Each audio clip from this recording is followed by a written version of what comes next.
Cette nouvelle version du maître d'hier est purement et simplement pathétique. En fait, le maître est passé par toutes les étapes pour maintenir ceux qui étaient hier considérés comme des esclaves sous sa domination. Mais le maître comprend au fur et à mesure que le temps passe que l'esclave d'hier est devenu très intelligent. Il est devenu plus intelligent que le maître d'aujourd'hui. Et le maître se dit, en fait, l'esclave n'a jamais été naïf. Il n'a jamais été bête. Il n'a jamais été dépourvu d'intelligence. C'était juste un moment très difficile de son histoire. Vous comprenez? Et le maître se rend compte alors qu'il a commis une erreur monumentale. Parce qu'en réalité, l'esclave d'hier a encaissé. Il a encaissé, il a encaissé, il a encaissé, et il se taisait là-dessus. Il se dit, le jour viendra où je serai encore maître parce que je l'ai été par le passé. Oui, j'ai commandé ce monde pendant des milliers de siècles. Ceux qui prétendent aujourd'hui être les plus forts, ils étaient sous ma domination. Oui, je les ai dominés, je les ai domptés, je les ai fait de ce que bon me semblait. Mais chaque chose a un temps. Lorsque monsieur Alain Foucault, l'emblématique journaliste camerounais, franco-camerounais, est-ce qu'on peut dire encore franco-camerounais? Non, on dira tout simplement camerounais. Parce que pour nous autres, il a toujours été camerounais. Même s'il avait la nationalité française. Et vous devez savoir à ce sujet, monsieur le journaliste Alain Foucault n'est pas né en France. Il est né au Cameroun. Grandi là-bas, étudié là-bas, avant de sortir. Il n'est pas alors dans le cadre de Kémy Séba. Et quand j'ai appris que monsieur Alain Foucault a démissionné de RFI, je me suis dit, oula, là, c'est que le grand frère a pris une décision mûre, une décision longtemps réfléchie. En fait, vous savez, le grand frère a compris que tout ce qu'ils ont fait par le passé, jusqu'à sa date de démission, ou jusqu'à son changement de discours, il a compris que c'était une erreur monumentale. Il a compris qu'il était fautif de ce qu'est aujourd'hui l'Afrique. Il a compris qu'il a participé à cette, n'est-ce pas, à cette machination. Il a compris qu'il a participé à cette marginalisation de l'Afrique et au dépouillement, n'est-ce pas, des biens de l'Afrique. Il a compris que le média qu'il représentait, ce média était un instrument, n'est-ce pas, de colonisation de l'Afrique. Et certainement, le grand frère, à un moment donné, il s'est assis. Il a dit, waouh, j'ai passé toute ma vie à déconner. J'ai passé toute ma vie à trahir mon continent. Et il est temps pour moi. Il est temps pour moi de me rendre compte de cela. Il est temps pour moi de me mettre au service de mon continent. Il est temps pour moi de reconnaître ma faute. Même si certains de ma génération ne reconnaissent pas, mais il est temps pour moi de reconnaître l'erreur que j'ai commise vis-à-vis de mon continent, le continent africain. Il est temps pour moi de reconnaître ma faute, que j'ai été complice de ce que la jeunesse africaine a subi. J'ai été complice de ce que l'Afrique a subi pendant des décennies. Parce que le narratif que j'avais, en réalité, ce n'est pas ce narratif que je devais naturellement maintenir. Et donc, le grand frère Alain Foucault est devenu un véritable panafricain. Il a changé de langage. Il a changé de discours. Et quand on change de langage, quand on refuse de dire ce que le maître d'hier veut qu'on dise, on devient alors opposé au maître. Et le maître se dit, tous ceux qui ne sont pas avec moi sont contre moi. C'est ça la vision du maître. Tu n'es pas avec moi, tu es contre moi. Sauf que nous autres, on est contre personne.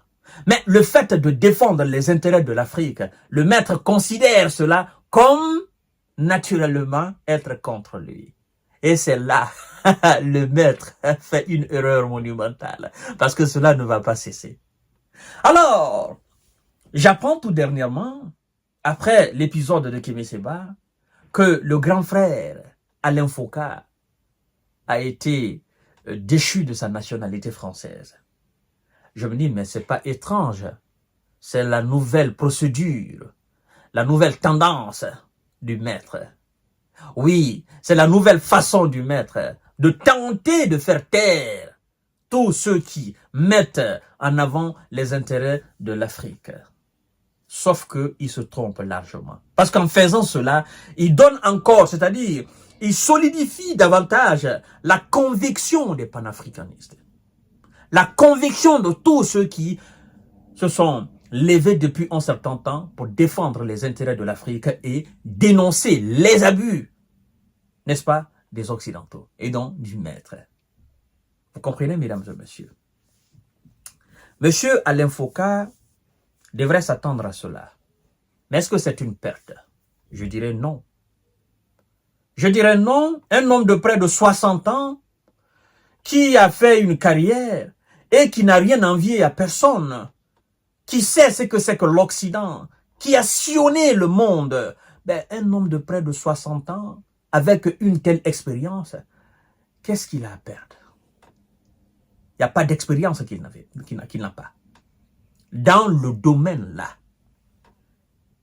il a côtoyé c'est-à-dire la plupart des grands chefs d'État de l'Afrique et du continent européen. Oui, il a côtoyé les grands hommes. Il connaît les secrets. Il sait ce qui se passe. Vous comprenez? Il a aujourd'hui son entreprise.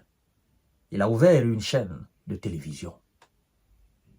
Certainement, moi je considère cela comme une façon de redonner à l'Afrique ou de donner à l'Afrique en réalité ce qu'il a manqué.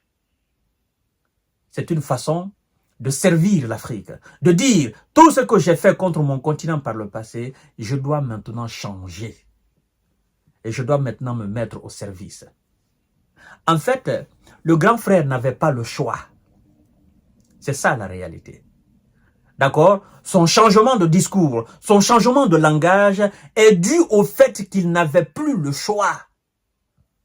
Soit il composait avec nous, ou soit il restait du côté du maître et naturellement, on ne serait plus là à l'écouter. Il sait très bien que s'il était resté avec eux, il ne serait pas aujourd'hui écouté. Parce que, naturellement, il serait dans leur logique contre les pays de l'AES d'aujourd'hui, qui sont déterminés. Vous comprenez? Et il serait alors mal perçu, comme un mauvais Africain. Donc, quelque part, je me dis, le grand frère a juste su profiter du bon moment, de l'opportunité qui s'offrait à lui, devenir un véritable fils digne de l'Afrique. Sinon, il tombait. Donc, en quelque sorte, je veux dire tout simplement que Alain Foucault, mais écoutez, si c'est un changement de coquille, il est la bienvenue. La jeunesse d'aujourd'hui, là, on ne laissera personne nous marcher dessus. Ah oui, on ne laissera personne nous marcher dessus. Cette jeunesse africaine d'aujourd'hui, soit tu composes avec nous, ou soit tu es contre nous. C'est ça, c'est la logique du maître. Tu es avec lui, ou bien tu es contre lui. Nous aussi, soit tu décides d'être avec nous, ou bien tu es contre nous. Et gare à toi d'être contre nous. Parce que si tu es contre nous, tu vas tomber. Parce que nous, là, on a déjà démarré le navire. Le navire a déjà pris le chemin. Et il n'y a aucune force terrestre, aucune force ne peut arrêter ce navire-là.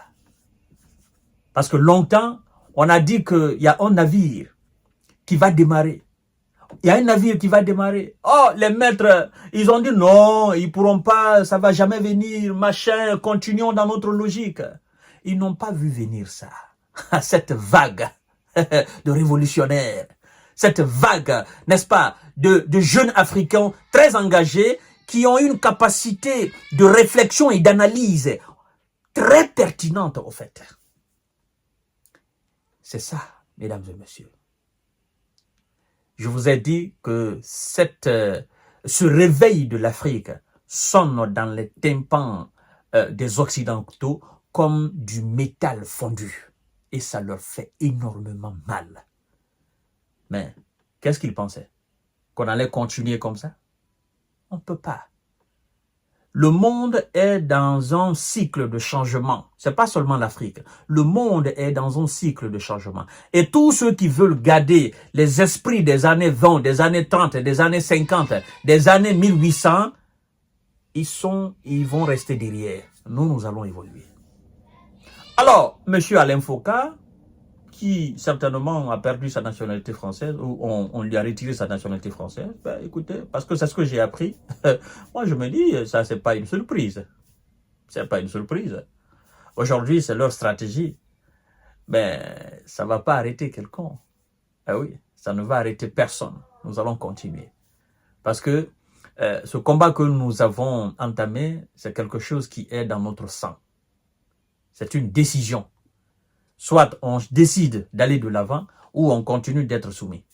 Mais nous avons décidé d'aller de l'avant. Quoi qu'il advienne, on ira vers l'avenir. C'est ça, au fait.